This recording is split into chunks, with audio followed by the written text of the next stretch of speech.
एक दफ़ा का ज़िक्र है जी, एक ख़ातून थी जिसने शादी के लिए शर्त रखी हुई थी कि शादी मैं उसी मर्द से करूँगी जो मुझे अलहदा रखेगा और अपने माँ बाप से दूर रहेगा, अपने माँ बाप को अपने साथ नहीं रखेगा। तो जो भी रिश्ता आता वो चला जाता, क्योंकि कोई भी इस शर्त को मानने के लिए तैयार नहीं था। अब एक आदमी था दूर कहीं बस्ती में, एक बस्ती छोड़ के दूसरी बस्ती में, तो उसकी भी कहीं शादी नहीं हो रही थी। तो उसको जब पता चला कि एक बस्ती छोड़ के अगली बस्ती में इस तरह से एक ख़ातून बैठी है जो शादी करना चाहती है, मगर उसकी शर्त ये है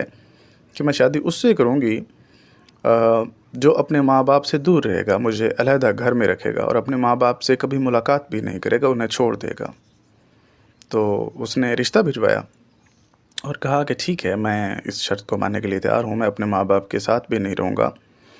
अलग ही से रखूँगा और इसके साथ साथ मैं अपने माँ बाप से बोलूँगा भी नहीं, किसी किस्म का ताल्लुक़ या वास्ता नहीं रखूँगा। अब जब ये रिश्ता गया तो ख़ातून राज़ी हो गई, उसने शादी कर ली। अब शादी के कुछ दिनों के बाद जब ये आदमी अपनी इस बेगम को, अपनी ख़ातून को मिलवाने के लिए वापस जा रहा था अपने ससुराल, तो क्योंकि